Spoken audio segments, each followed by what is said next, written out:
Kelvin quería sorprendernos. Yo, a esa canción debería ponerle, ¿y el anillo para qué? ¿Y el anillo para qué? Dura más esperando el anillo que lo que dura después del anillo. No, un problema, señores. Kelvin lo pone porque esta semana Jennifer López ha sido noticia. Como saben, ya se acabó el tema. Por su cuarto divorcio. Cuarto divorcio. Sí, lo que pasa es que yo creo que hay mucha gente que ve con un tinte romántico su relación con Ben Affleck, porque fue una relación muy... Pasivo-agresivo. No, yo no sé si él es pasivo-agresivo, yo no sé. Yo lo que sé es que no funcionó. No funcionó. Dicen algunos que Ben Affleck tiene algunos problemas de depresión, algunos de consumo de sustancias. Otros consideran más bien que Jennifer López tiene algunos problemas de conducta, de carácter. En fin, esa es la vida personal de las estrellas que termina siendo totalmente pública porque, bueno, son estrellas de la vida... del espectáculo. Kelvin, ¿el anillo para cuándo y el anillo para qué? El anillo para qué, dirían algunos. Buenos días a toda la audiencia de Despierta con CDN. Qué gusto que nos acompañen cada mañana en este viernes que te quiero, viernes 23 de agosto. Se celebra hoy el Día Internacional para el Recuerdo del Comercio de Esclavos y su abolición. Algunos consideran que la esclavitud está más viva que nunca, pero ya con otras perspectivas. También es el Día Internacional del hashtag o la etiqueta en redes sociales. Para los que utilizan estas plataformas, deben comprender que yo creo que hay un mundo antes y después de las etiquetas en el ámbito de lo digital. Eso es lenguaje de programación, 100%, pero el hashtag es el que ha ayudado a posicionar las llamadas tendencias en redes sociales. En la plataforma Twitter creo que fue lo más novedoso. Utilicen el hashtag tal para seguir un tema y ahora es de uso común para hacer seguimiento de informaciones, noticias, si usted lo usa en el buen sentido de la palabra, ¿no? Estamos, amigos, hoy viernes 23 también queremos mostrar y manifestar nuestras condolencias a la familia de José Jáquez, colega periodista que falleció en la jornada previa, autor de las columnas Ajitití, Carreteando, perdón. Los que lo conocieron, no tuve el honor de conocerlo en persona, pero los que lo conocieron y compartieron con él lo consideraban una persona queridísima, justa. Así que nuestro abrazo solidario para toda la familia del colega periodista José Jáquez, que lamentablemente falleció ayer en el centro médico Sedimat. Un abrazo para su familia. Compañeros, ayer prestamos atención al discurso de Kamala Harris en la Convención Nacional Demócrata que se llevó a cabo, en este caso en Chicago.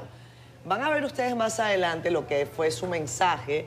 Algunos consideran que fue repetitivo, que no dijo nada que no hubiese dicho antes, pero yo creo que sí, que ha hecho historia Kamala Harris al asumir esta posición como la primera mujer emigrante, de origen emigrante, afrodescendiente, dicen algunos, aunque su madre era india y su padre jamaiquino. Digo que el tema afrodescendiente es porque en Estados Unidos eso tiene una característica especial relacionada al ámbito de la esclavitud, pero definitivamente no es una mujer blanca. Ya había ocurrido, por ejemplo, con Hillary Clinton, pero ella es la primera mujer no blanca, hija de inmigrantes, que corre por la presidencia de Estados Unidos y que busca liderar la Casa Blanca, en donde hoy está siendo vicepresidenta de la administración Biden. De eso vamos a hablar más adelante, compañeros. Acá en el ámbito nacional, mucho calor, muchos apagones y un sistema que están reportando no se da abasto. No se da abasto y tampoco opera de la manera que tiene que operar, porque según el CENI, o sea, esto es el Sistema Eléctrico Nacional Interconectado, de las generadoras, de las 103 generadoras eléctricas que hay en el país, 62 no estaban ayer en disponibilidad. Eso es parte del problema, no es la totalidad del mismo, pero es parte de la dificultad que tenemos en el país. ¿Cómo están, compañeros? Buen día. Buen día, Catherine, Federico, Yanesi, buen día a todos los televidentes de Despierta con CDN. Hoy es viernes 23 de agosto, ya Catherine ha adelantado un poco del panorama internacional y nacional también. Nosotros tenemos hay mucha expectativa y tenemos mucha atención durante estos días con el tema del proceso electoral de los Estados Unidos, pero también con el fallido proceso electoral de Venezuela y lo que ha ocurrido posteriormente. Ayer fue otro golpe a la institucionalidad y a la democracia con esa decisión que ahorita estaremos hablando con mayores detalles del Tribunal Supremo, el equivalente a la Suprema Corte de Justicia allá en Venezuela. Yo quiero aprovechar este minuto de saludo para hacer un llamado que había hecho antes al Ministerio de Salud Pública. Hoy hay varias informaciones en los diarios relacionadas con el tema de salud y la materia prima es el boletín que Salud Pública ha colgado en su página. Una de ellas es una noticia positiva, no se registran casos positivos de dengue en las últimas semanas, creo que en las últimas 3 o 4 semanas. También, y muy oportunamente, en ese boletín se incluyó una parte que tiene que ver con la salud mental, un tema que desde hace tiempo nos preocupa y que lamentablemente los hechos nos están diciendo que hay que hacer algo con relación a este preocupante tema.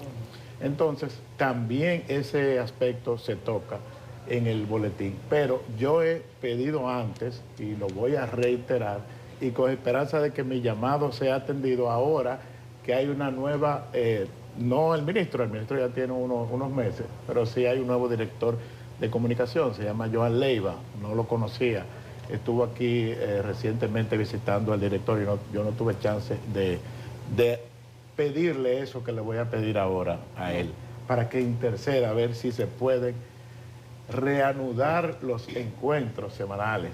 Eso, miren que es fácil lo que le estoy pidiendo. La rueda de prensa que realizaba semanalmente las autoridades de salud, porque no era solamente el ministerio, era evidentemente, y ahora que uno lo tiene, que se da cuenta de lo importante que era ese encuentro que comenzó a hacerse de manera virtual, porque fue en tiempos de COVID. El ministro del gobierno anterior, Sánchez Cárdenas, fue el que instauró esta metodología que fue exitosa, que permitió a la gente mantenerse informada sobre el tema del COVID, y luego entonces se convirtió en una rueda de prensa semanal en la que se tocaban todos los temas relacionados con salud, y en la rueda de prensa estaban presentes todas las autoridades del sector salud, incluso a veces participaban otros sectores, los gremios de salud, el colegio médico, las enfermeras. Entonces yo pienso que vale la pena reanudar ese encuentro, porque son muchos los temas de salud que a la población le interesa y que los medios de comunicación pueden no solamente recibir la información, que es el modelo, por ejemplo, de la semanal, que ha sido tan exitoso, porque el presidente y sus funcionarios dan las informaciones que consideran oportunas, las que quieren dar esa semana, pero finalmente lo que se impone ahí es lo que la gente, lo que los periodistas, los representantes de medios de comunicación preguntan, de ahí es que salen las noticias. Entonces es sumamente importante que se establezca, en este caso, que se restablezca un contacto de ese tipo. Bien, muy buenos días, Héctor, Catherine, Federico y a todos ustedes que nos siguen desde sus hogares y las distintas plataformas en las que pueden entrar en contacto con nosotros. Gracias por la oportunidad de un nuevo día, nuestro Dios, y por supuesto por darnos la segunda oportunidad de iniciarlo junto a ustedes, que siempre es gratificante y un compromiso y un inmenso, una distinción poder compartir informaciones, opiniones y análisis de los temas de la agenda nacional e internacional con cada uno de ustedes. El principal tema de la agenda del país, por lo menos el de debate, sigue siendo la propuesta de reforma constitucional y la insistencia primero del presidente y ahora de dirigentes como el presidente de la Cámara de Diputados, Alfredo Pacheco, de advertir a sus legisladores que no pueden, vamos a decir, opinar o votar contrario a lo que ha acordado de manera unánime la dirección ejecutiva de ese partido respecto a la reforma constitucional. Este es un tema que va para largo, evidentemente ahora ha entrado el tema del referendo de la mano del famoso, o ya veterano más bien, el legislador Ramón Rogelio Henao. Pónganle, yo les instaría que le sigan el hilo a lo que está haciendo el senador de La Vega, que no es del PRM, sino aliado del PRM a través del Partido Reformista.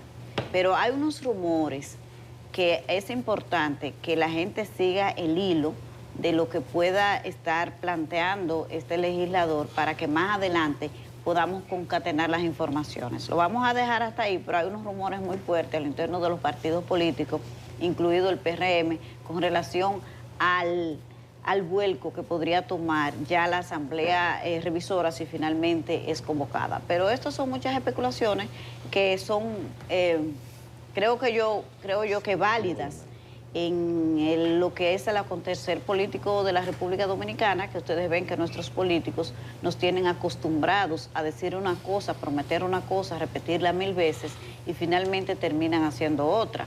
Que la historia cambie, maravilloso, podría ser, pero que la gente se mantenga chiva, como se dice popularmente, también es válido. Bueno, el Partido Demócrata ha proclamado, concluyó su convención. Lo relevante, creo, ya de la candidatura oficial de Kamala Harris en el Partido Demócrata es que del 2016, es decir, en 3 elecciones que ha tenido, 2016, 2020, ahora en la 2024, son 2 mujeres las que han encabezado la boleta. En el 2016, Hillary Clinton, y ahora Kamala Harris. En términos de la participación política de la mujer, eso es relevante, muy relevante. Ahora, las condiciones de la candidatura, todo lo demás, por supuesto que adquiere otro matiz a partir de ahora, y el discurso de Kamala Harris coincide en parte con el de Donald Trump, de decir que va a gobernar para todos y en llamar a la unidad, porque ellos están viendo lo mismo que está viendo todo el mundo, que la sociedad norteamericana está profundamente dividida y los últimos sucesos han conducido hasta allá. Entonces, por eso usted nota ese discurso un poco más conciliador de los 2 bandos que se van a enfrentar en las urnas en las elecciones del 5 de noviembre en los Estados Unidos. Pero vamos a ver cómo evoluciona la campaña ahora que ya la parte emocional por el atentado al presidente Donald Trump y la renuncia de Joe Biden generó en el contexto en que Kamala Harris entonces asume la candidatura demócrata. Allá bajó esa parte, ahora vamos a ver la realidad. Pero muchos temas hay, como las dificultades del sistema eléctrico, apagones, factura cara, deficiencia, el problema de nunca acabar. Buenos días, nada malo para hacer un viernes, Catherine. Sí, está como nutridito, ¿verdad? Yanesi, Héctor, sí. Buenos días, amigos que nos sintonizan hoy en Despierta como se debe, bienvenido. Espero que ustedes, al igual que yo, hayan tenido la oportunidad de beber café, porque la vida empieza después del café. Si usted no ha bebido café, usted tiene que revisarse. Hoy, siempre reviso, 23 de agosto, como señalaba Catherine, Día Internacional de Recuerdo de la Trata de Esclavos y su abolición. A nosotros eso no nos dice nada, porque este es un país que para no abolir la esclavitud, la abolió 3 veces. Cuando Toussaint, cuando nos invadieron los haitianos con Boyer, y en la independencia, 2 veces. Duarte antes del 27 y luego en el 27, ya en el hecho concreto. Pero sin embargo, para nosotros eso no dice nada. Hemos vivido de espalda no solo a la esclavitud, sino a nuestra negritud. Así que, por lo tanto, un día que pasa sin pena ni gloria. Usted ni siquiera sabe qué día se abolió la esclavitud en la República Dominicana, porque el trujillismo se encargó de edulcorar la esclavitud y de presentarnos con una herencia hispánica que nada más hay que mirarse frente a un espejo para darse cuenta qué tan cierta es. Pero bueno, Kamala, a propósito de esclavitud, Kamala... una afrodescendiente, no como los ven los norteamericanos, exacto, porque ella de Jamaica, ella no es afrodescendiente desde el punto de vista norteamericano, no es de esclavos norteamericanos, consagrada candidata, la campaña promete, esperaremos los debates, porque en los debates veremos la madera que tiene cada uno de los candidatos, y los apagones los apagones darán mucho que hablar. Así como nuestro compañero Jean Suriel dijo que los próximos días iban a ser lo más caliente del año, eso implica necesariamente una sobrecarga del sistema. Todas las plantas están entrando, e incluyendo las más ineficientes en la lista de méritos, que son las que empujan el costo de esa energía. Ahora, el gobierno que explique eso, no es solo salir y decir que aquí va a haber apagones, porque si la gente ve apagones y ve factura cara, ahí están mezclando gasolina con fósforo. Cuidado con eso, que las mayorías no necesariamente garantizan legitimidad. Y bueno, seguiremos hablando de muchas otras noticias, como la del PRM que señalaba Yanesi, y sobre la salud mental. 127 camas para un país de casi 11 millones de habitantes, 2 millones de haitianos y 11 millones de turistas que nos visitan.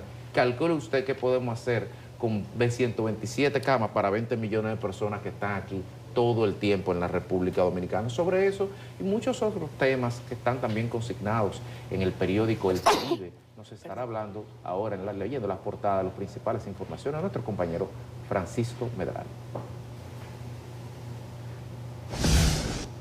Hola, ¿qué tal? Muy buenos días. Pues con mucho gusto vamos a presentar y a colocar en pantalla las informaciones que tiene en el día de hoy el periódico El Caribe en su portada, y lo hacemos con el presidente de la Cámara de Diputados, que destaca la obligatoriedad de aprobar la reforma luego de que se reuniera con el presidente Luis Abinader y la alta dirigencia del partido, el PRM. También hablamos de los estudiantes que celebraron la entrega del recinto universitario UAS en Atomayor, que cuenta con 58 nuevas aulas, 10 laboratorios, una biblioteca, un salón multiuso, además de una cafetería. Continuamos con los detalles en noticias relativas al Ministerio de Educación, que dijo que pagará a colegios por 4.000 estudiantes sin cupo para aulas públicas. Y cerramos en Venezuela, donde el Tribunal Supremo Electoral confirma el triunfo de Nicolás Maduro. Vamos esta mañana a colocar la contraportada del periódico El Caribe con informaciones del mundo de los deportes. Vamos a hablar de Marcos Jiménez, que se abre paso en la natación paralímpica. Con apenas 19 años se perfila como el futuro de este deporte, y en él se están colocando o se estarán accionando en los Juegos Paralímpicos de París 2024. Vamos ahora a invitarle para que accedan a nuestro portal digital www.cdn.com.do. Aquí usted puede conocer otras importantes informaciones como esta del cuarto juzgado de la instrucción del Distrito Nacional, que legitimó los acuerdos de la Procuraduría Especializada de Persecución de la Corrupción Administrativa con 6 imputados del caso Calamar. Además, tenemos los detalles de la entrega del joven cuyo padre había pedido a las autoridades que lo mataran. Y cerramos con Kamala Harris, que ayer aceptó la candidatura presidencial demócrata en los Estados Unidos y arremetió en contra de Donald Trump. Así que todas estas informaciones pueden ser ampliadas en nuestro portal www.cdn.com.do. Les invitamos para que este viernes, y como cada día, adquiera una edición impresa del periódico El Caribe. Es todo de nuestra parte. Seguimos con más en Despierta.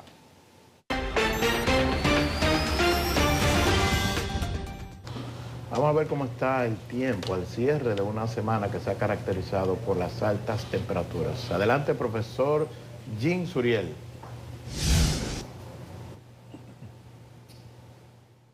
Muchísimas gracias, muy buenos días. Tenemos en las condiciones meteorológicas los remanentes de la onda tropical número 32, que ahora ya se acerca a Jamaica, y esa nubosidad podría combinarse con los efectos de una vaguada para así aportar algunas precipitaciones durante las próximas 6 a 12 horas en diferentes zonas del territorio nacional. Y de manera especial, en la tarde tendremos la producción de algunas lluvias en el litoral caribeño, la zona montañosa de la cordillera central y hacia el noroeste, incluyendo el noreste del país. Esto es debido a que una vaguada se ha unido a los efectos de esta onda tropical. Pero hoy también estarán llegando algunas partículas de polvo del Sahara que ha avanzado por el Atlántico Central en las últimas 24 horas y se quedará por lo menos hasta el domingo en la mañana. Precisamente estamos observando la evolución y trayectoria de la onda tropical número 33. Este fenómeno avanzando hacia las Antillas Menores. Es muy probable que ya para el domingo pueda acercarse a nuestra región y así aportar en la tarde y en la noche algunas precipitaciones en República Dominicana, incluyendo el lunes al inicio de la próxima semana laboral. Mientras tanto, las temperaturas seguirán muy sofocantes en todo el país, a excepción de la zona montañosa. Estas han sido las informaciones meteorológicas. Ahí está, seguirá el calor y le agrega allí sobre el sofocante. Gracias, profesor. Vamos a sus mensajes en su cuenta, en la cuenta. Algunos dicen la calor. La calor. El calor, la calor. Como usted lo menciona, igual, lo estamos quemando, señores. Usted está en el aire acondicionado y cuando sale es como un vaporizo. Un vaporito. Vamos a sus comentarios en la red social Facebook para avanzar con el programa. Está ahí conectado Cibao Alonso en Miami, Florida. Cristian Segura, bueno, que por cierto en Miami, Florida me dicen que la temperatura ha mermado, que ha mermado el calor porque hay algunas lluvias, el efecto de algunas lluvias y que eso los tiene un poquitico más tranquilos por allá. Disfruten mientras puedan. Envidia sana. Cristian Segura, buenos días, feliz inicio de semana desde Santiago Villa Olímpica. Dios nos bendiga, dice Jocelyn Martínez, amén, querida amiga, y también a ti y a toda tu familia. Dionisio Paulos, buenos días, siempre activo. Víctor Guzmán, desde Canca la Reina, Moca, provincia Espaillat. Un abrazo, Víctor, un abrazo para ti. Guadalupe Graciano, están los negros de Asua, como siempre conectado, la Guadalupe. Abrazos, Belkis Mercado. Excelente día, mis amigos, los más elegantes. Gracias, Belkis. Jocelyn, gracias también por tu mensaje. Andy Heredia, buenos días. Excelente fin de semana para todos, pero sin luz. No creo que sea excelente. Bueno, hay que tomárselo con filosofía, porque aquí lo que nos han pedido es paciencia. Ajá, sí. Entonces, bueno, hay que buscarle filosofía al asunto porque solución no hay. Le cogieron el eslogan a Abel, ahora dicen aguante. Aguanten que falta poco. Que viene el otoño, aguante. Aguanten que ahora es que viene lo bueno. Ay, Dios mío. Seguimos con sus mensajes. Andy Heredia, creo que ya lo saludé, sí. Fue el que nos dijo que feliz fin de semana, pero sin luz. Claritza Terrero está con nosotros conectada desde Baní. Abrazos, Claritza. Héctor Franco, buenos días. El síndrome del hombre de la mujer divorciada o divorciado le puede afectar a Jennifer López hasta que un ex queón, sin importar que su ex esté adornada de belleza, de una margarita. Ya Maduro ganó tiempo y maduró a muchos. Feliz fin de semana. Hablaremos de eso un poquitico más adelante. La situación en Venezuela está particularmente delicada y, como bien señalaba Héctor, es un golpe a la institucionalidad. Uno dice, es un golpe a la institucionalidad si hubiera. Pero como no hay institucionalidad en Venezuela, uno no sabe ni siquiera golpe a qué. O sea, la institucionalidad allá no existe, está rota. Es un sistema totalmente amorfo, defectuoso, corrosivo de las virtudes de nuestra democracia. Pero realmente bueno, lo del tribunal a mí ni siquiera me sorprendió. Yo no esperaba absolutamente nada distinto. Eso no fue ninguna noticia. Exacto. Porque es una dictadura. Exacto. Jeffrey Rodríguez conectado. Gracias, Jeffrey, por tu mensaje. José Santana de Champs nos manda también buenos días. Alex García, presente en Jaina. Ya estamos en Navidad. Parecemos los bombillitos de Navidad. Por el tema de los apagones. Pero eso por los apagones, porque la luz va y viene, va y viene. Pero solo por 30 estamos minutos. cerca, señores. Solo ya por 30 casi. minutos. ¿De qué? ¿De la Navidad? de la Solo Navidad. con los apagones, 30 minutos. Sí, está bien. Cada 20 minutos, ¿no? Porque dijeron primero. El problema no es a veces la 30. duración, sino la intermitencia. O sea, 30 minutos ahora, 30 minutos más tarde. Hay gente que le pone la luz nada más una hora. Y la gente se despierta acalorada, señores, porque el calor en la noche no cesa. No, pero que es terrible, Catherine, que la gente, tú vas a trabajar, entonces llegas a tu casa, primero cansado. Ajá. Segundo, porque hay cosas que hacer, como lavar, por ejemplo. Hay mujeres que tienen que trabajar y en la noche llegan con el plan, bueno, lavo para organizarse al día siguiente, no pueden dormir, no pueden lavar, no pueden hacer nada. O sea, es un paquete difícil de manejar que le altera el estado de ánimo al más calmado. A cualquiera, a cualquiera. Yulisa creo que fue una de las que llevó adelante la frase esa de duerman sin ropa, duerman con ropa. Aquí Sin, hay que sin, decir, sin. no, Es sin no, ropa ahora. Yulisa decía duerman con ropa por el tema de los ropa, casos de sí. corrupción. Nosotros aquí Por si hoy acaso. les vamos a recomendar, ya que no hay nada que hacer, duerman sin Y ropa. no, ya que no están metiendo a nadie preso tampoco. Sí, por eso duerman sin ropa. Vámonos a la pausa y venimos enseguida, son las 7:26 minutos de la mañana. Estamos de regreso en Despierta con CDN y sigue dominando la agenda el tema de la propuesta de reforma constitucional, especialmente después que el presidente Luis Abinader se reunió con la dirección ejecutiva del Partido Revolucionario Moderno, y allí se aprobó a unanimidad esa propuesta. Entonces, el presidente de la Cámara de Diputados, Alfredo Pacheco, ha admitido que internamente hay algunas diferencias con relación a la propuesta, pero advirtió que una vez logrado el consenso van a ser muy rígidos con la disciplina. Nuestra compañera Yarilis Calcaño tiene una historia con relación a este tema. Vamos a verla. Los principales puntos de la reforma constitucional que dividen a los legisladores del oficialismo son la reducción de la matrícula de la Cámara de Diputados y la unificación de las elecciones. Es por esto que, de acuerdo con Alfredo Pacheco, el PRM ha iniciado un proceso de socialización para llegar a acuerdos que permitan a los legisladores tener una postura unificada. Tenemos que continuar masajeándolo un poquito más para ver cuál es el punto donde pueden converger las diversas opiniones.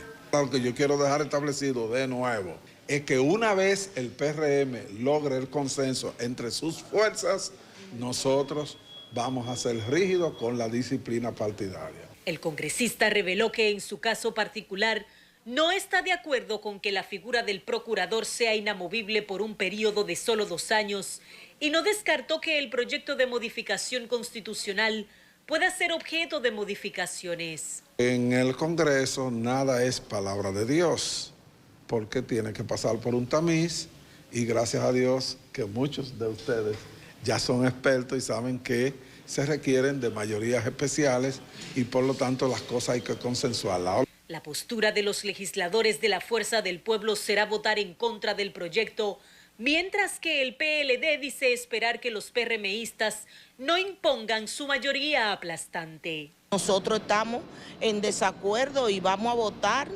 que no. Vamos a dejar saber cuál es nuestra propuesta, a los fines que ya, sobre la base de lo que ellos traen, buscar la racionalidad de las decisiones que se tomen. Ellos tienen mayoría para decidir de manera individual, tienen más de la 2/3 partes, el 75%. El presidente de la Cámara Baja adelantó que el próximo lunes ese órgano legislativo escogerá a los diputados que completarán la comisión bicameral que estudiará el proyecto de ley que declara la necesidad de la reforma y convoca a la Asamblea Revisora. Yarilis Calcaño, CDN. Bueno, ustedes vieron ahí, el PLD convocó para el lunes a su comité político para fijar posición con relación a este tema de la reforma constitucional. Bueno, el Partido de la Liberación Dominicana luce bastante ausente de los temas del debate, está prácticamente anulado, y sería interesante conocer qué piensa ese partido. Pero con relación a cómo ha evolucionado y el tiempo que se tomará la discusión sobre la propuesta de reforma constitucional, a mí me gustaría como, no sé, cuando uno observa cómo ha evolucionado este tema, porque no es nueva la propuesta de reforma a la Constitución que plantea el presidente de la República. El presidente, desde que ganó, incluso desde antes de ganar las elecciones del 2020, ha externado que quiere una reforma constitucional basado en el ideal o en su idea, en su visión de la independencia del Ministerio Público, y él la vincula básicamente a la designación del Procurador General de la República, y que él entiende que esa figura no puede estar, vamos a decir, solamente como un ministro, vamos a decir, que permanece el tiempo que diga el presidente, como a la voluntad del presidente de la República. Pero yo entiendo que todo esto viene a raíz del mal manejo que tuvo el procurador pasado, ahora procesado en los tribunales por actos de corrupción, Jean Alain Rodríguez. Pero Jean Alain Rodríguez no es el único procurador general de la República que hemos tenido. De hecho, fue el segundo de los 8 años de gobierno del presidente Danilo Medina.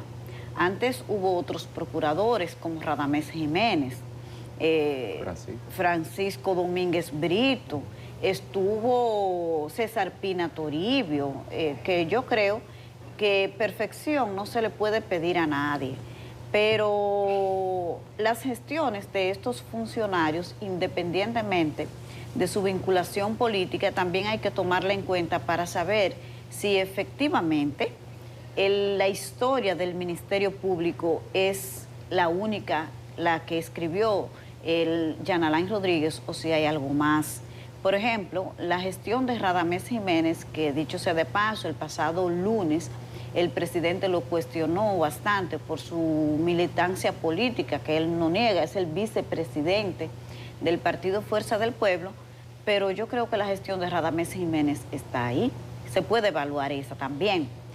Hacia donde vamos realmente es cuando el presidente plantea como que lo peor que le puede pasar al Ministerio Público es que la permanencia del Procurador General de la República dependa solamente del presidente de la República.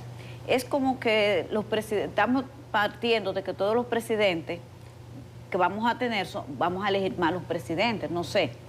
Porque, como les digo, hay otros procuradores, hay otras gestiones. También está la gestión de doña Miriam Germán, hay que evaluar esa, y la designó el presidente de la República. Entonces, como que el comportamiento de Jean Alain Rodríguez, y sería quizás nada más a Jean Alain que hay que cuestionar, porque si le vamos a quitar el poder al presidente de designar al procurador, pero también el presidente Danilo Medina pudo haberlo quitado cuando él empezó a cometer imprudencias y no lo hizo. Entonces, es como es algo bastante complicado. Es que quizás plasmar en la ley o plasmar en la Constitución la aspiración que tenemos acerca de las personas no es tan fácil. Yo creo que es legítimo, sí, y que las intenciones del presidente son las mejores, pero ya vamos de proponer un procurador que no se sabe cómo era, que lo íbamos a elegir, a que lo elija el Consejo Nacional de la Magistratura, pero es a propuesta del presidente, y que que la propuesta original era inamovible por 4 años, no, ya son 2. Entonces, como que la esencia de todo esto está así, tenemos que convocar la Asamblea Revisora. ¿Para qué? Para tal cosa. La independencia del procurador, no del Ministerio Público, no del procurador, vista de que no dependa del presidente de la República. Ajá, pero ¿cómo? Entonces ahí nos perdemos. Hay como que falta más claridad en la propuesta, porque no estamos claros que el camino que se está proponiendo para llegar hacia donde queremos es como del todo idóneo, ¿verdad? Vamos a darlo ahí para ver cómo sigue evolucionando todo este debate. Sí, pero Yanesi, el tema de la independencia del Ministerio Público no es nuevo, ni surgió a raíz de la gestión de Jean Alain Rodríguez, porque el presidente Luis Abinader desde hace mucho lo tiene como uno de sus temas, como uno de sus planteamientos en materia institucional. Además, a la primera persona que yo le escuché el tema, ese concepto, independencia del Ministerio Público, fue a Leonel Fernández, siendo candidato en su primer proceso electoral, en su primera elección, o sea, en el 95, 96. O sea, es un concepto viejo, que uno esté o no de acuerdo que el propio Leonel Fernández en la práctica se haya dado cuenta que no era quizá el modelo que finalmente él le gusta, pues ya eso es otra cosa. Con relación a la reforma y lo que ha surgido después, realmente hay que ver que el tema se ha complicado un poco cuando el presidente decidió agregar 2 puntos a su propuesta, porque recuérdense que durante mucho tiempo el presidente Abinader ha insistido en 2 puntos fundamentales, que son primero la independencia del Ministerio Público, que es el que más tiempo es como una de sus banderas en materia de institucionalidad. Y el otro tema, el de los candados a la reelección, que también hace mucho tiempo que lo ha estado tocando. quizá no se había explicado en la práctica cómo sería, cómo se aplicaría, cómo sería la propuesta, y ahora es que lo estamos viendo. Pero esos dos temas, yo pienso que si el presidente limitaba su reforma, su propuesta de reforma a esos dos puntos, no iba a tener problema, porque los legisladores yo creo que le van a aprobar automáticamente. Quizá hubieran querido los mismos legisladores agregar otros temas, pero con esos dos puntos no ha habido conflicto.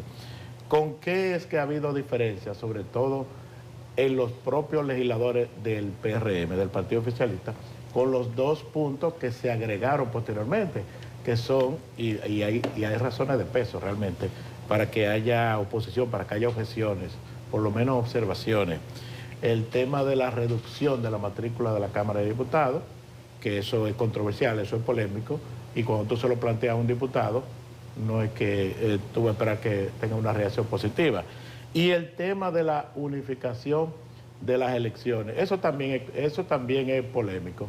De hecho, hay mucha gente que está de acuerdo con otro modelo, que está de acuerdo con la separación, y han guardado su argumento. Gente del PRM, han guardado su argumento, han cedido, pero no necesariamente todo el que piensa de una forma ya va a comprar un argumento totalmente contrario. Yo, por ejemplo, personalmente, siempre he pensado que el modelo que le conviene al país, el modelo que a mí personalmente me gusta, es el de la separación de las elecciones. Y nosotros lo hemos probado todos. Hemos probado la separación, hemos probado la unificación, y este modelo que teníamos ahora medio raro, híbrido, extraño, que ni son elecciones separadas ni elecciones unificadas, que lo tuvimos ahora en el 24, lo tuvimos en el 2020. Y yo personalmente pienso, a pesar del argumento de que es más costoso, económicamente sí es más costoso, tengo muchas razones para pensar que el modelo de elecciones separadas es el que nos conviene a nosotros. Y no es una teoría, sino que ya en la práctica lo hemos probado todos los modelos. O sea, pienso que el hecho de que el presidente se haya aventurado, haya tomado la decisión, porque no era su idea original, de agregar estos dos elementos, le ha dado un punto, un tinte de controversia a la propuesta de reforma constitucional, porque hay muchos legisladores que no están convencidos con relación a estos dos puntos, a estos dos aspectos, lo que tiene que ver con la unificación de las elecciones y con la reducción de la matrícula de los diputados. Bueno, al final de cuentas, no es nada nuevo. El presidente dijo en su programa de gobierno del 20 que iba a tener un Ministerio Público independiente. Ha dicho en todo su relato a lo largo de sus primeros 4 años de ejercicio que quería candado y que quería Ministerio Público independiente. En un tema contractual electoral, la gente le compró la propuesta. Aquí nadie puede venir a decir que eso no es, porque si no, el momento era el 19 de mayo y no votarle en contra. Ahí era el momento. Entonces, cuando este hombre se paró en Ángel y dijo, el día que gane voy a hacer tal cosa y tal cosa, y la gente va y le vota. Entonces, ¿cómo que funciona la democracia? Los presidentes, todos, piensan a veces en la enciclopedia, piensan en el legado, en la impronta, en la trascendencia, todos de una u otra forma, porque eso es algo completamente darwinista. Entonces, al final de cuentas, este hombre quiere pasar a la historia con esas dos reformas. Discutir si es independiente o no. Miren, si un presidente con ese dedo, con este que yo tengo aquí, puede hacer así, fulano, tú eres procurador y te vas a sentar al lado de mí en el Consejo Nacional de la Magistratura, miren, ahí no hay independencia, dejémonos que no somos suizos. Ahí no hay independencia, porque si yo lo puedo decidir unilateralmente con este dedo y puedo decidir también y decir quítamelo y ponga a fulano, ahí no hay independencia. Que estemos en contra o a favor de la independencia, esa es otra discusión. Y es válida, y en democracia es necesaria. Ahora, que esa es la prioridad del presidente, dicha ex ante, y muy ex ante, no nos puede llamar a engaño. Y que tampoco nos tienen que disfrazar teatro ni dar la píldora. El PRM, sin aliados, tiene mayoría cualificada. Y ya se anillaron, y ya dijeron, nos vamos por aquí. Y puede, Héctor, me parece, que lo de la unificación y lo de la reducción sean fuegos de artificio. Puede incluso que veamos una discusioncita y que al final el partido reconvenga en su mayoría democrática y está bien, no vamos a unificar las elecciones. Y al final pedimos 20 para quedar en 10. Eso lo hace cualquier colmadero vanilejo que se respete. Entonces, es por ahí que puede ir el asunto.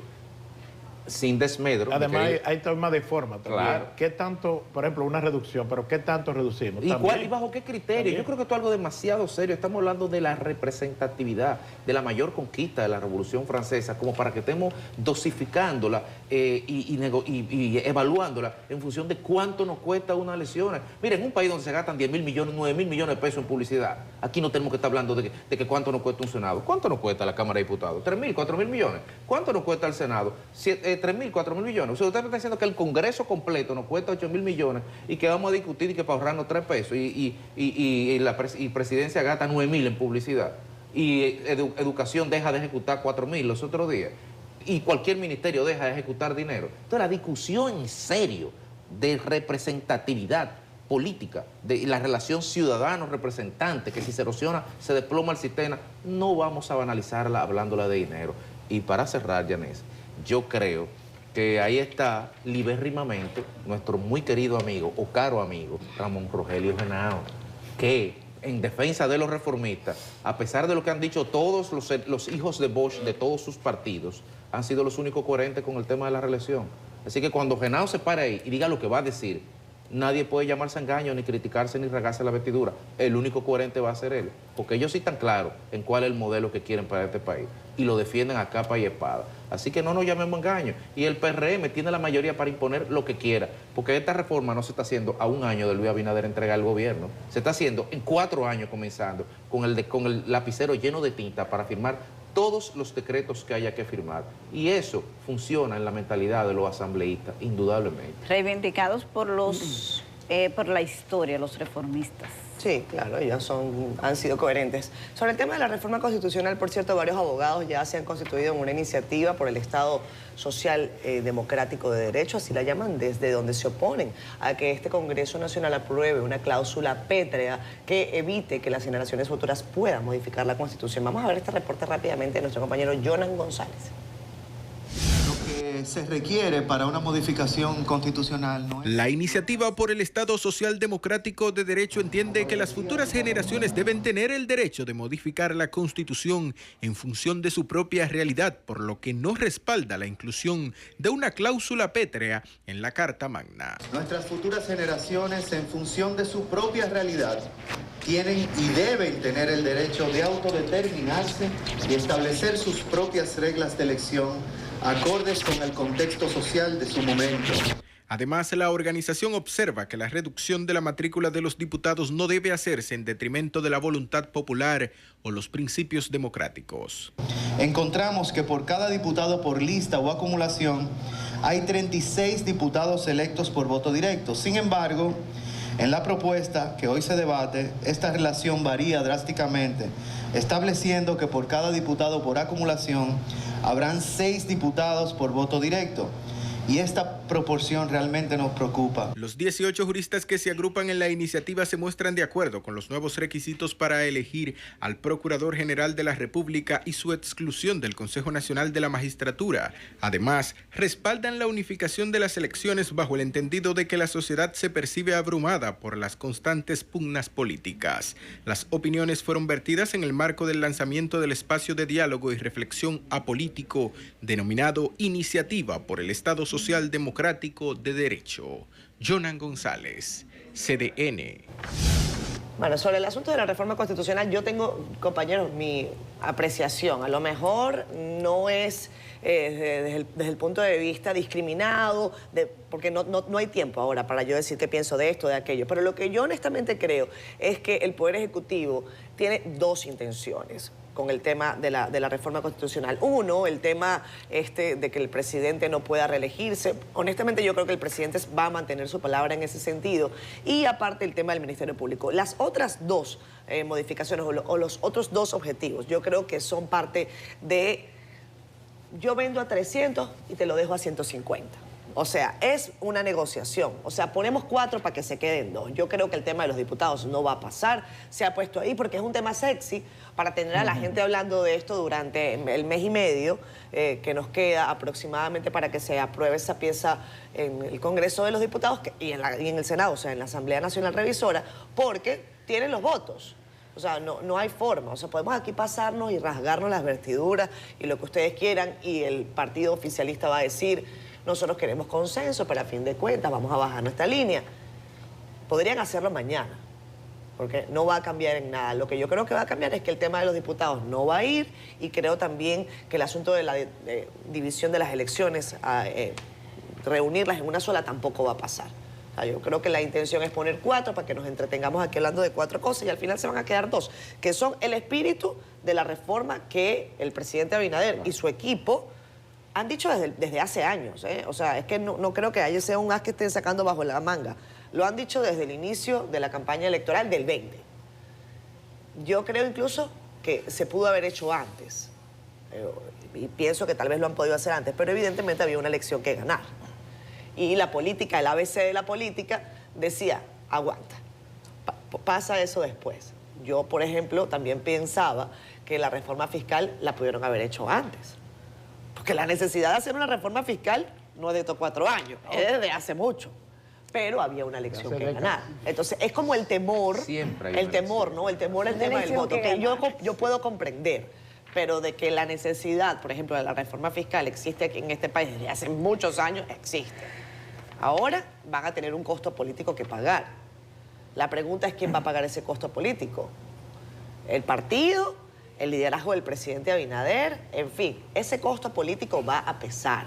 Y va a pesar en las urnas en el 28. ¿Cómo lo van a maniobrar y qué va a hacer la oposición para, en todo caso, ganar terreno frente a cambios que van a golpear a la gente en otro sentido? Eso me refiero a la reforma fiscal. Bueno, de eso habrá que ver la acción gubernamental de opositora. Por ahora, yo veo un PLD bastante dormido, veo una Fuerza del Pueblo bastante activa, incluso más activa que antes, porque las respuestas del expresidente Fernández a minutos de que concluyan discursos del presidente Abinader, eso no se veía.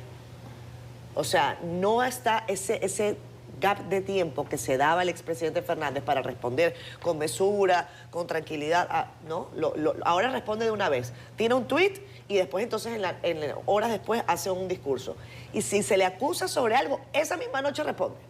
Entonces yo creo que hay un cambio ahí que puede dimensionar lo que vamos a ver de aquí al 28 con los ingredientes de todas las reformas que está proponiendo el Poder Ejecutivo, que nadie más le está diciendo al Poder Ejecutivo que las haga, que son ellos los que han decidido llevar adelante ese camino. ¿Para bien o para mal? A propósito, Catherine, de que tú mencionas reforma fiscal, yo lo que advierto es que hay como un hilo conductor entre ambas reformas. Sin duda. El hecho de que el presidente haya agregado estos 2 puntos, a mí me parece que tiene que ver con la reforma fiscal. El tema de la reducción de los diputados y el tema de la unificación de las elecciones, que ambos aspectos apelan a dinero. Al ahorro de dinero, que yo ahí estoy de acuerdo con Federico, que entiendo que no debería ser un móvil para reformas de esta magnitud. Pero, sin embargo, están ahí y probablemente sea el atractivo de estos 2 puntos. Además, el presidente se valida de algún modo.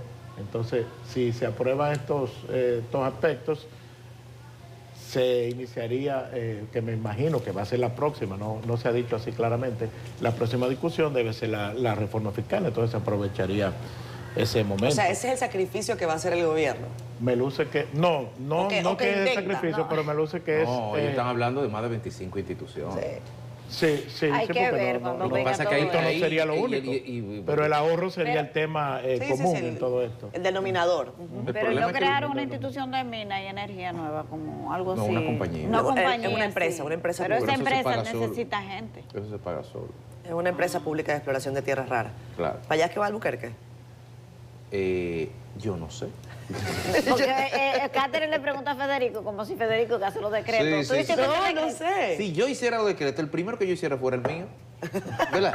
Entonces no soy yo, evidentemente. Y el decreto diría prohibido levantarse a las 3 de la mañana. Todos los días trabajábamos. Prohibida las águilas ibaeñas. Ese sería el primer decreto que yo le... Mire, presidente, fírmese ahí. No, eso es inaplicable. Inaplicable. Por ahí, ¿qué dijiste tú que sí? El camarógrafo. Miren, vamos a hablar de un tema que yo creo que preocupa a la gente. Y es que los apagones continúan azotando a barrios como Gualey, en Sánchez Payat. Los comerciantes están experimentando pérdidas y la delincuencia camina libremente, aprovechando la oscuridad ahora más pronunciada. Ayer nos cuenta. sufre gran parte de la población dominicana está agravando varios problemas sociales ya existentes. En Gualey, uno de los sectores más emblemáticos de la parte alta de la capital, los apagones nocturnos se han convertido en el principal aliado de la delincuencia. De noche se está yendo bastante de noche. Se va mucho de noche, sí, eso es para que los ladrones tengan vida. Cuando en la noche no hay luz, ahí la delincuencia azota bastante, porque ahí vienen tigres de diferentes sectores, diferentes barrios, a hacer de las de ellos. Ya de noche no tienen ni que encapucharse cuando no hay luz, porque esto está totalmente oscurito cuando aquí no hay luz. Dificultando aún más la economía de quienes dependen de la electricidad para sus pequeños negocios. Se dañan los salames, los embutidos, la chuleta, todo eso, la carnita. Entonces algo que en verdad no es bueno que tengan estos apagones así. Eso está feo, eso está feo aquí. Aquí esos apagones todos los días. Se va por la mañana y llega en la noche. Eso, sí, eso está constantemente yéndose la luz. Y se quejan porque a pesar de las extensas tandas de apagones, deben pagar su tarifa religiosamente. Claro que se paga la factura. Hoy mismo acabé yo de pagar mi factura de luz. Bueno, yo no tengo gran cosa, pero me llegó de 1.400. El presidente del Consejo Unificado de las Empresas Distribuidoras de Electricidad, Celso Marrancini, pidió a la población tener paciencia ante los apagones porque estos continuarán generándose en el país. D'Angelo Ritz, CDN. Apagones. Mientras se resuelve el caso, usted use poca ropa, ¿verdad? ¿Duerma sin ropa? Duerma sin ropa, ¿no? Sobre todo si duerme acompañado. Ay, Dios santo. No, pero oye, bien, no se puede. Y aprovechando el fin de semana. Aprovechando el fin de semana, sí, está bien. Pero usted se echa su fresquito, se llena un poco de paciencia. Hay una canción de Ali Primera que dice, hay que aligerar la carga.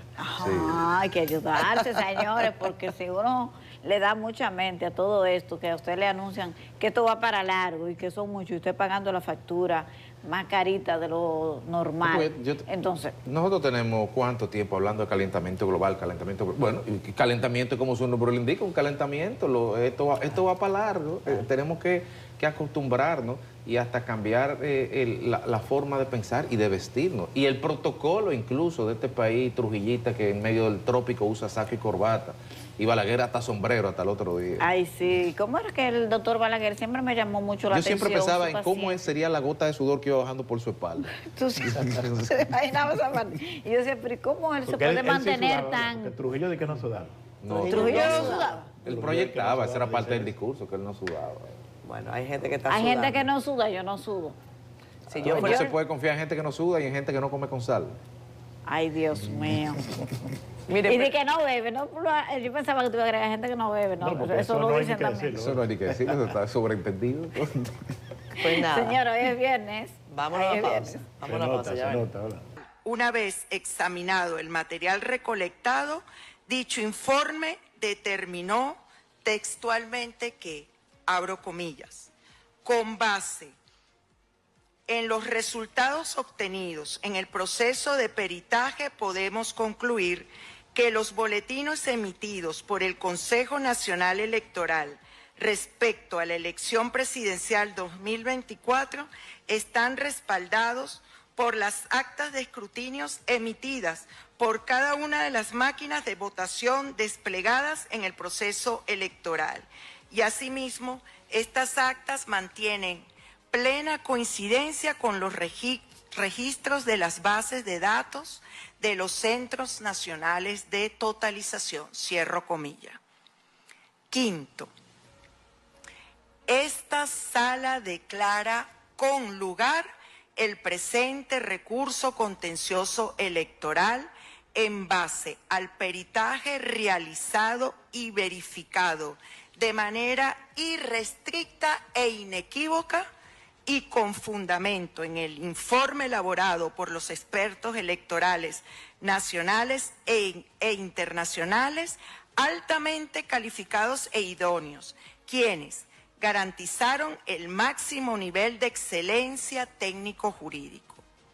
Certifica de forma inobjetable el material electoral peritado y convalida esta sala los resultados de la elección presidencial del 28 de julio del 2024 emitidos por el Consejo Nacional Electoral, donde resultó electo el ciudadano Nicolás Maduro Moros como presidente de la República Bolivariana de Venezuela para el período constitucional 2025-2031. Así se decide. Así se decide, ha dicho la presidenta del Tribunal Supremo de Justicia en Venezuela. Si ustedes quieren comprender un poco esto, yo les pido, porque el tiempo acá es escaso, que vayan a buscar lo que se llama el efecto Afiuni. El efecto Afiuni tiene que ver con lo que el gobierno en aquel entonces de Hugo Chávez le hizo a una jueza por disentir de lo que el presidente en cadena nacional le mandó a hacer. A esa mujer le rompieron la vida, como a tantísimos miles o millones de venezolanos, por disentir. Por cierto, después de esa sentencia, que yo no la llamo sentencia, sino panfleto, no de un tribunal, sino de un bufete de Maduro, un bufete personal del señor Maduro, hay una reacción que yo creo que vale la pena que veamos en pantalla, y es la del presidente chileno Gabriel Boric, que ha dicho lo siguiente en su cuenta en Twitter. Hoy el TCJ de Venezuela termina de consolidar el fraude. El régimen de Maduro obviamente acoge con entusiasmo su sentencia, que estará asignada por la infamia. No hay duda de que estamos frente a una dictadura que falsea elecciones, reprime al que piensa distinto y es indiferente ante el exilio más grande del mundo, solo comparable con el de Siria, producto de una guerra. He visto a los ojos a miles de venezolanos que claman democracia por su patria y que hoy reciben un nuevo portazo. Chile no reconoce este falso triunfo autoproclamado de Maduro y compañía. La dictadura de Venezuela, por cierto, dice Boric, no es la izquierda. Es posible y necesaria una izquierda continental profundamente democrática y que respete los derechos humanos sin importar el color de quien los vulnere. La ONU, por cierto, ya no hablando del señor Boric de Chile, sino la ONU ha afirmado este jueves que está disponible para implicarse en esfuerzos de mediación y resolver la actual crisis política en Venezuela, siempre y cuando, dice, todas las partes estén de acuerdo y lo soliciten de manera expresa. Nosotros vamos a conversar hoy con el colega periodista, buen amigo Marcos Ruiz. Marco además es el presidente del Sindicato Nacional de Trabajadores de la Prensa en el país suramericano. En este momento el Foro Penal registra 1.500 arrestos verificados en Venezuela. 129 son menores de edad, adolescentes o niños incluso. 18 personas con discapacidad están detenidas y queremos preguntarle hoy a Marcos cuántos periodistas. Buen día, Marcos, gracias por estar con nosotros. Hola, buenos días, Catherine, y a todo el equipo. De nuevo, reiterarles el agradecimiento por este espacio en un momento en el que en Venezuela, digamos que el debilitamiento del ecosistema de medios ha llegado a su máxima expresión y no existen garantías para el ejercicio de la libertad de expresión y mucho menos para el acceso a la información de todas y todos. Antes de quizá enumerar la cantidad de periodistas que hoy día están tras las rejas, lo primero que quisiera decir es que hay una política generalizada de odio, de asedio, de persecución a la crítica y a la libre expresión a través no solo de medios de comunicaciones, sino también de redes sociales o de aplicaciones destinadas a la mensajería. Muchos de los detenidos, muchos de esos más de 1.500 detenidos no solo son o no solo ocurrieron esas detenciones en el contexto de manifestaciones pacíficas además, sino que es mucha gente que fueron a buscar a sus casas por el simple hecho de haber publicado un mensaje en redes sociales o haber publicado en sus estados de WhatsApp una crítica o un desconocimiento a los resultados electorales anunciados por el Consejo Nacional Electoral. Y en ese sentido, pues los medios y los periodistas como canales y garantes del ejercicio colectivo de estos derechos han sido también una víctima, digamos, gravísima de esta política de persecución. Solo en el escenario post-electoral nosotros hemos podido documentar unas 8 detenciones contra periodistas y reporteros gráficos. Y ya durante la pre-campaña y la campaña lamentablemente habían resultado presos otros 3 colegas periodistas. En total, y solo en el contexto de la celebración de estas elecciones presidenciales el pasado 28 de julio, damos cuenta de 11 detenciones, 8 de ellas, Catherine y el resto del equipo y quienes nos ven a esta hora, en 8 de estos casos, los cargos que se están presentando contra mis colegas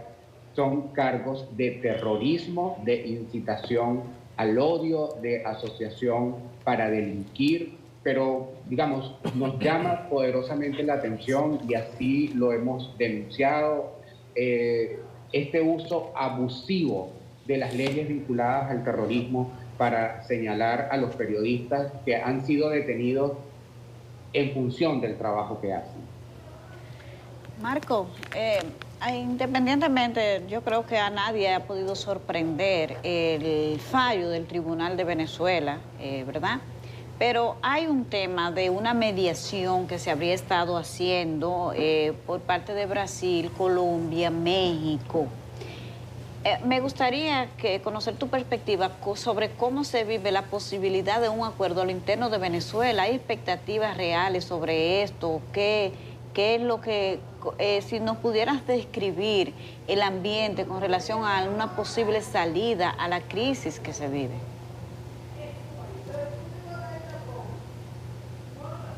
Sí, fíjate, lo primero que yo debo decirte, Yanesi, es que en Venezuela el acceso a la información está absolutamente restringido.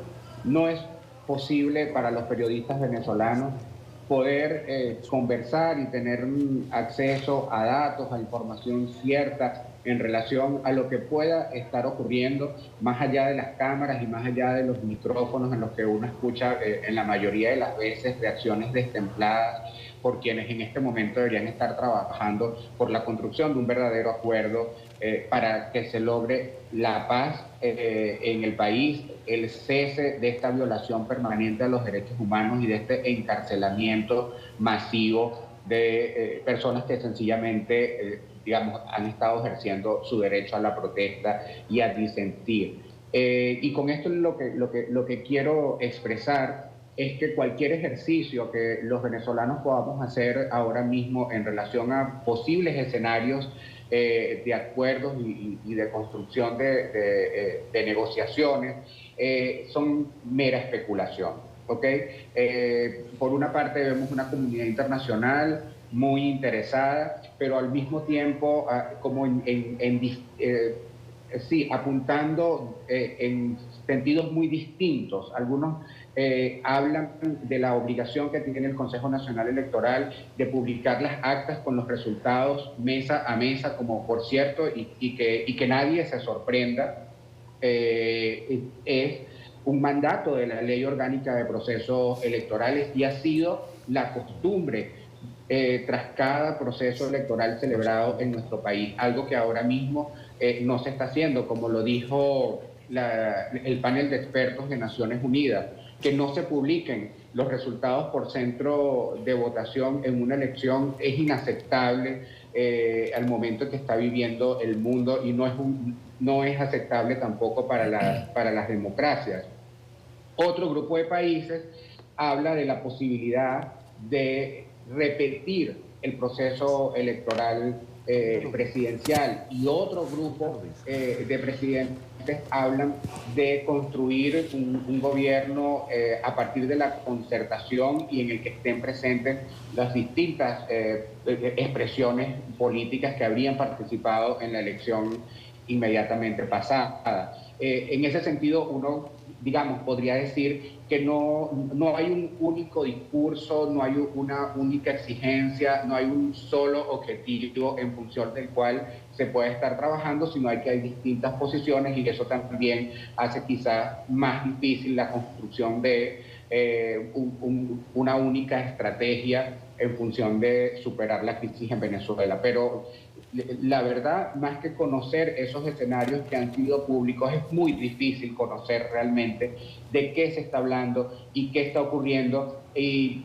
las más de las veces creemos que al menos el gobierno de Venezuela no está hablando sobre nada en relación a una posible salida democrática y en paz. Marco, desde aquí uno percibe cosas obviamente tamizadas a través de los medios de comunicación y de las pocas noticias que pueden venir a través de comentarios que alguien que esté allá le diga a alguien que esté aquí. Pero ¿cuál es la situación, la percepción del pueblo, de la ciudadanía, de las personas a raíz de este fallo? ¿Hay un clima de resignación, de desesperanza o de rabia? ¿Hacia dónde se puede dirigir el escenario? ¿Radicalizar o resignarse? A ver, yo creo que en general los venezolanos están muy claros en relación a lo que pasó el 28 de julio. Además, creo que mayoritariamente el sentimiento es de haber cumplido con su parte de la misión, que era salir masivamente a votar, a participar ese día, ese domingo.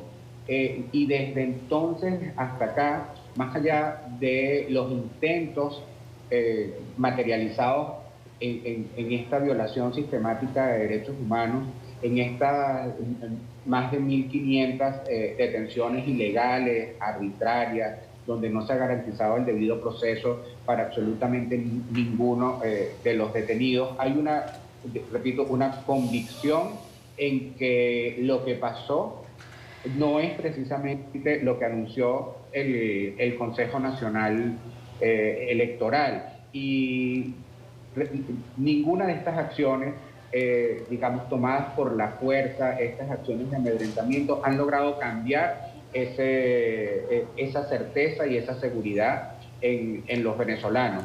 Ahora bien, digamos, no sé si es oportuno retomar acciones de calle. La verdad es que la represión ha sido brutal, hay miedo por la libertad personal, hay miedo, hay temor por preservar la vida. No hay garantías en Venezuela para el ejercicio de derechos, y entre ellos el derecho a la participación, a la asociación, a la manifestación pacífica. Estoy seguro de que decisiones como la del TCJ, además de no sorprender a nadie en lo absoluto, van a minar o a generar dudas en relación a estas certezas de las que hablo. Quedará ahora en la dirigencia política ver cómo canaliza las acciones y qué tipo de acciones se tomarán ahora que el Tribunal Supremo de Justicia ha hecho este anuncio el día de ayer. Marco, en esta situación de amenaza a la libertad de expresión que se había visto, o sea, no es una situación nueva, pero evidentemente que se ha agravado. ¿Cuál es el ambiente, por ejemplo, en los medios de comunicación? ¿Cómo se maneja el día a día, la cotidianidad en los medios, en las salas de redacción de los medios de comunicación? ¿Cómo todo esto impacta en el ejercicio cotidiano de la prensa? Bueno, yo quiero agradecer tu planteamiento, porque además me da la oportunidad para describir lo que puede estar pasando con los periodistas y con los medios de comunicación, que no solo son estas detenciones a las que me he referido hace unos minutos. Hay una campaña de terror, de miedo, que amenaza con desarticular al gremio periodístico y con desarticular a los medios de comunicación.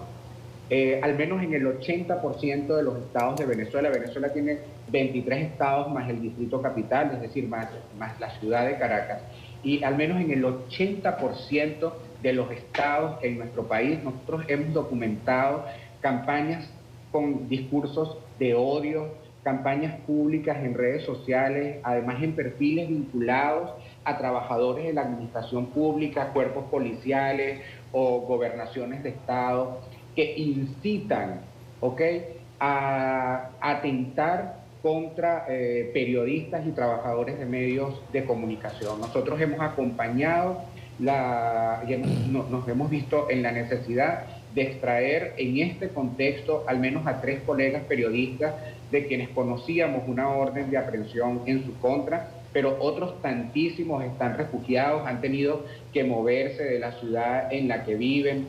Vemos constantemente cómo circulan videos y posts en los que se coloca la foto del periodista y se le cruza una cinta arriba que dice terrorista o se busca, y son acciones que sin duda han tenido un efecto sobre lo que es la pauta diaria de trabajo de los medios de comunicación y la propia pauta individual que se pone el periodista, porque ese debilitamiento del sistema del ecosistema de medios de la que hablé antes ha hecho que muchos periodistas tengan un ejercicio independiente de la profesión y sus principales plataformas no sean el medio de comunicación, sino que sean sus redes personales y sus plataformas personales, periodistas que han construido credibilidad y que tienen una importante influencia en cada una de las regiones en las que están.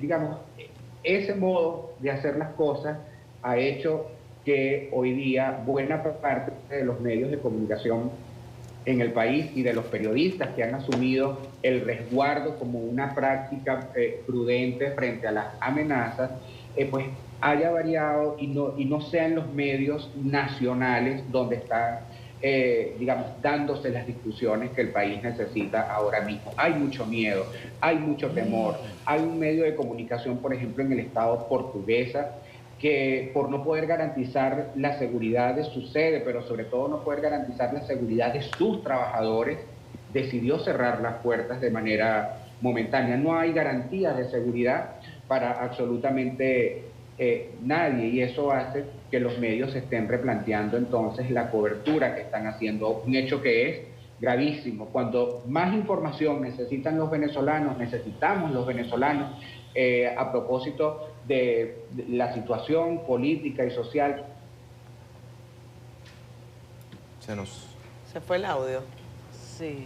Se fue el audio de Marco. Vamos a ver si retomamos. Marco, estás ahí con nosotros, pero ahí está con nosotros el audio. Gracias, Marco. Importante esto último que nos señalas. Vamos a dibujar un poco el escenario para los que están fuera de Venezuela. Y qué valioso, Marco, es tu comentario, tu explicación en la mañana de hoy acá en Despierta con CDN, en nuestro programa. Estamos hablando de un país en donde los medios de comunicación tradicionales ya están atravesados por procesos de censura, no necesariamente con fecha limitativa a este año electoral. Incluso hay distintas medidas en las distintas comisiones de derechos humanos, de protección a periodistas, a trabajadores de la prensa, y entiendo que tú eres una de las personas que tiene medidas de protección de la Comisión Interamericana de Derechos Humanos, ¿o me equivoco, Marco?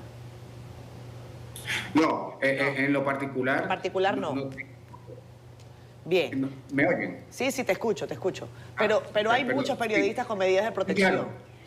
Claro que sí. De hecho, recientemente la Comisión Interamericana de Derechos Humanos otorgó medidas de protección para el colega periodista Roland Carreño, que está detenido. Está preso. Y decimos detenido porque hemos tenido información extraoficial de dónde puede estar, pero de nuevo, el Estado no reconoce, y pasa con muchos de los casos que he denunciado antes de detenciones de periodistas, no reconoce tenerlos, no informa sobre la causa, la razón por la cual están detenidos, no se permite la juramentación de la defensa privada, no se permite el acceso al expediente, se les obliga a tener un defensor público, todo lo cual, repito, es una violación del derecho a la defensa y del debido proceso. Y evidentemente es una violación de los derechos humanos y podría considerarse o empezar a categorizarse como desaparición forzosa.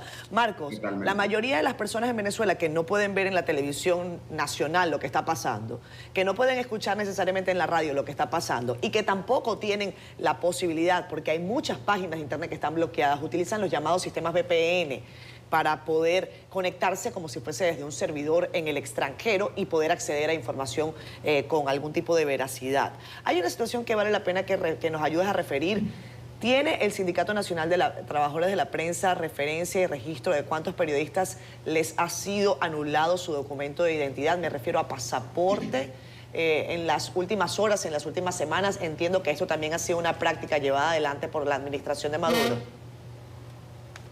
Sí, antes de responderte, y porque has tocado un elemento que digamos, es muy significativo en un país donde los medios tradicionales han desaparecido, me refiero a los medios impresos de comunicación, y donde los canales de televisión se han dedicado más al entretenimiento que a la información. Exactamente el dato con respecto de medios de comunicación bloqueados en Internet es de 60 medios de comunicación.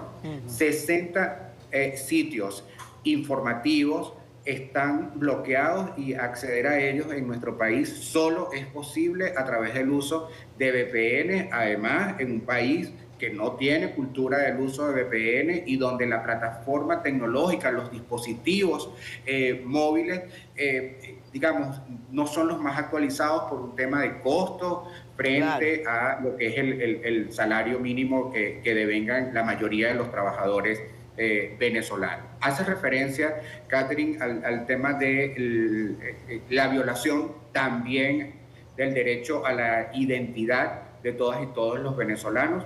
Nosotros hasta hace una semana habíamos documentado que al menos 16 periodistas, 16 periodistas habían aparecido sin explicación alguna en el SAIME con su documento de identidad, con su pasaporte anulado. En relación a eso, y no sé si ustedes puedan entenderlo, en relación a eso, que han sido un proceso masivo de anulación de pasaportes, miles de pasaportes anulados, digamos, que está afectando a miles de venezolanos, tampoco hay información.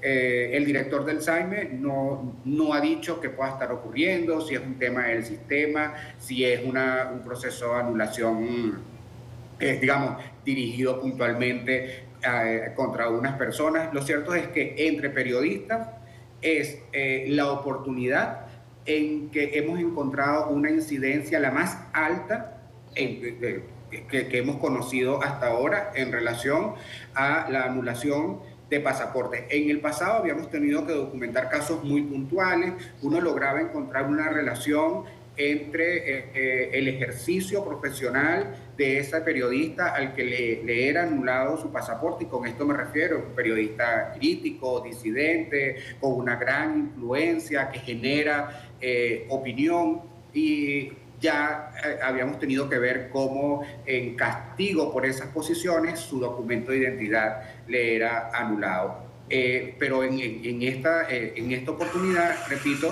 hay 16 al menos casos que nosotros hemos podido conocer que están afectando a periodistas activos en medios de comunicación, que están haciendo pues el trabajo, y esto representa de nuevo unas limitaciones increíbles a todo lo que puedan hacer, además de por medio de un tema de seguridad, que uno no sabe realmente a dónde puede apuntar y cuál puede ser la intención de estas anulaciones. Marco, te agradecemos enormemente que nos hayas regalado tu tiempo, que nos hayas contado parte de lo que está ocurriendo en Venezuela hoy. Nuestra solidaridad infinita como colegas, además como venezolana que soy, con mi corazón siempre en mi país, este corazón dividido después de ya tantos años de separación. Pero tengo que aprovechar también para poner en pantalla completa algo que hemos publicado en nuestras redes sociales y que tiene que ver precisamente con esa solidaridad y con el trabajo que ustedes valientemente, Marco, tengo que decir, realizan en Venezuela. Las caras de estos periodistas que están en este momento detenidos sin que el gobierno de Maduro dé ninguna explicación. Algunos de ellos ni siquiera han tenido un contacto con ninguno de sus familiares. Esta joven, la primerita que ustedes ven ahí en pantalla, se llama Ana Carolina Guaita. Se la llevaron en Maiquetía. Si alguno de ustedes en República Dominicana ha viajado a Venezuela, probablemente haya entrado por allí, por el aeropuerto de Maiquetía, en La Guaira.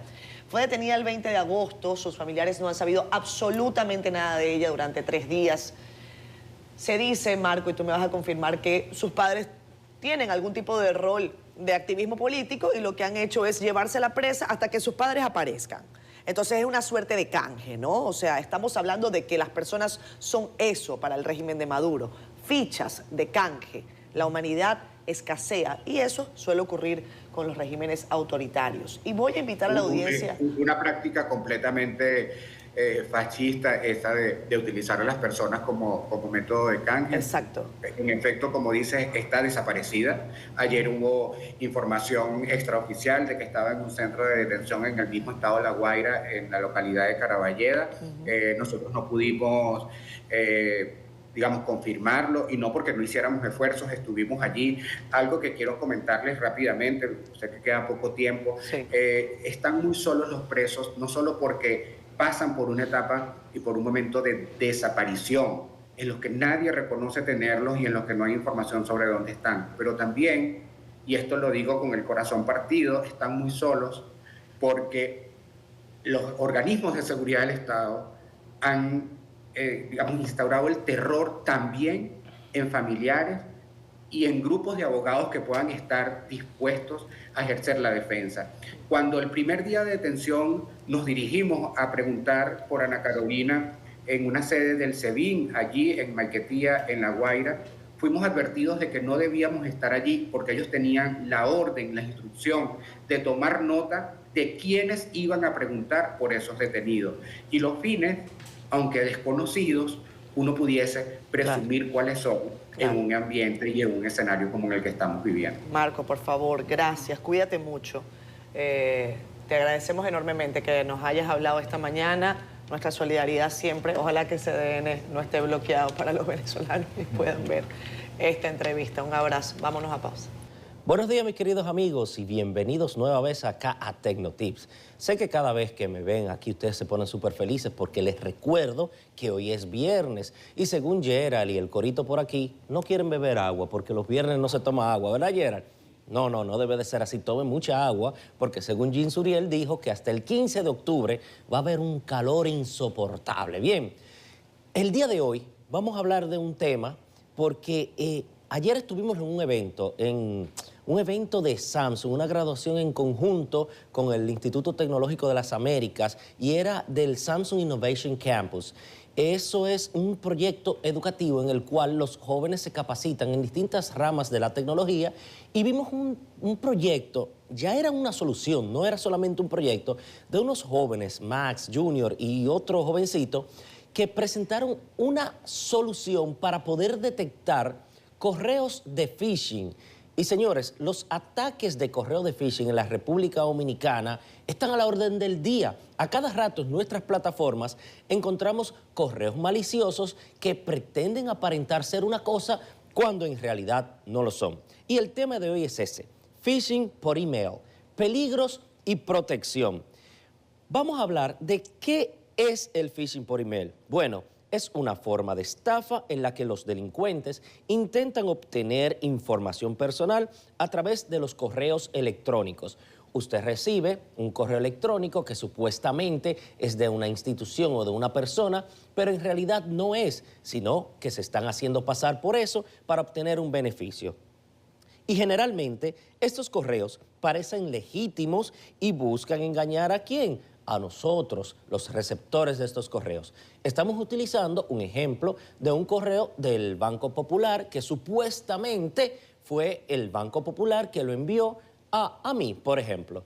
Y le da un mensaje que debe de acceder a la cuenta de manera inmediata, ya que hubo una situación que hizo que la cuenta se suspendiera temporalmente. Entonces, cuando yo veo que me sale ese mensaje, yo digo, wow, mi cuenta del banco no puede ser suspendida porque podría tener algún inconveniente y a veces por la precipitación y por la presión del tiempo, le doy clic a ese vínculo que está ahí, pero eso no se debe de hacer.